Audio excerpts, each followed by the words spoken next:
টলিপাড়ায় শোকের ছায়া, না ফেরার দেশে ছোট পর্দা জনপ্রিয় মুখ অভিনেত্রী শ্রাবণী বণিক। ক্যান্সারে আক্রান্ত ছিলেন অভিনেত্রী, ভর্তি ছিলেন হাসপাতালেও, তবে আর শেষ রক্ষা হলো না। সোমবার হাসপাতালে শেষ নিঃশ্বাস ত্যাগ করেন অভিনেত্রী। লালকুঠি, রাঙাবো, গোধূলি আলাপ, সোহাগ চাঁদের মতো একাধিক ধারাবাহিকে অভিনয় করেছেন শ্রাবণী বণিক। বছর শেষে টলিপাড়ায় দুঃসংবাদ, প্রয়াত ছোট পর্দার জনপ্রিয় মুখ শ্রাবণী বণিক। অবশেষে মারণ রোগের কাছে হার মানলেন অভিনেত্রী। বেশ কয়েকদিন ধরেই ফুসফুসের ক্যান্সারে আক্রান্ত ছিলেন তিনি। জানা গিয়েছে বিগত কয়েক সপ্তাহ ধরে তার শারীরিক পরিস্থিতির আরও অবনতি ঘটে, এমনকি শ্রাবণীকে হাসপাতালেও ভর্তি হতে হয়। তবে আর শেষ রক্ষা হলো না। সোমবার হাসপাতালে শেষ নিঃশ্বাস ত্যাগ করলেন অভিনেত্রী। উল্লেখ্য, লালকুঠি, রাঙাবো, গোধূলি আলাপ, সোহাগ চাঁদের মতো একাধিক ধারাবাহিকে অভিনয় করেছেন শ্রাবণী বণিক। পাশাপাশি বড় পর্দায়ও আলো, চাঁদের বাড়ি ছবিতে নজর কেড়েছেন তিনি। কানাঘুষো শোনা যায় বাংলা টেলিভিশনে জনপ্রিয় হলেও শ্রাবণী বণিকের সেভাবে আর্থিক সঙ্গতি ছিল না। মাসখানেক আগেও অভিনেত্রীর ছেলে অচ্যুত সোশ্যাল মিডিয়ায় পোস্ট করে মায়ের চিকিৎসার জন্য আর্থিক সাহায্যও চেয়েছিলেন, কারণ ক্যান্সারের চিকিৎসা যথেষ্ট ব্যয়বহুল।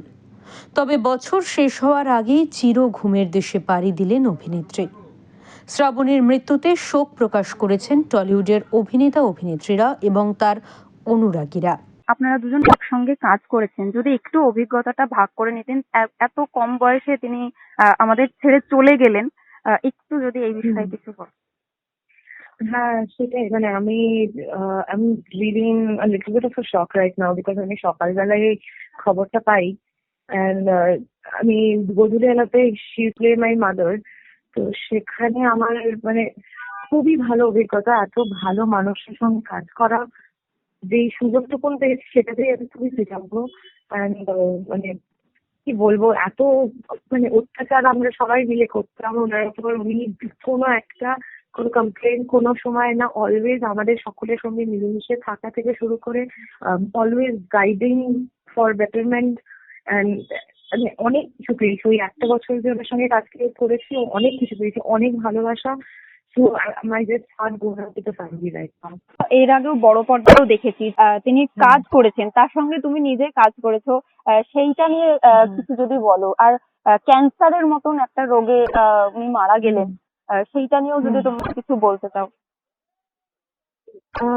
অবভিয়াসলি একজন অ্যাক্টর তো কিছু আমার তো আলাদা করে কিছু বলার নেই, বিকজ সবাই মানে ইন্ডাস্ট্রিতে সবাই জানে ওনার দক্ষতা ঠিক কতটা ছিল। অ্যান্ড মানে আমরা সারা জীবন ওনার কাজ থেকে we will always be inspired. And মানে আর ক্যান্সার এমন একটা রোগ যে মানে কিছু করার নেই। মানে আমরা এই বছরেই খবরটা পেলাম, জানতে পারলাম যে শুরু থেকে যে মানে উনি ক্যান্সার ধরা পড়েছে। তারপরে মানে কি আর বলবো, মানে এরকম এতটা তাড়াতাড়ি এত হুট করে সবটা হয়ে যাবে তো none of us expected. হ্যাঁ, আর তোমাকে তুমি এইটুকু জিজ্ঞেস করবো যে এই বছরে আমাদের বহু পরিচিত অভিনেতা অভিনেত্রীরা কিন্তু ছেড়ে চলে গেলেন এবং ডিসেম্বর প্রায় শেষ, আর সেই সময় আমরা টলিউডের একজনকেও হারালাম। সেইটাও যদি তুমি একটু বলো।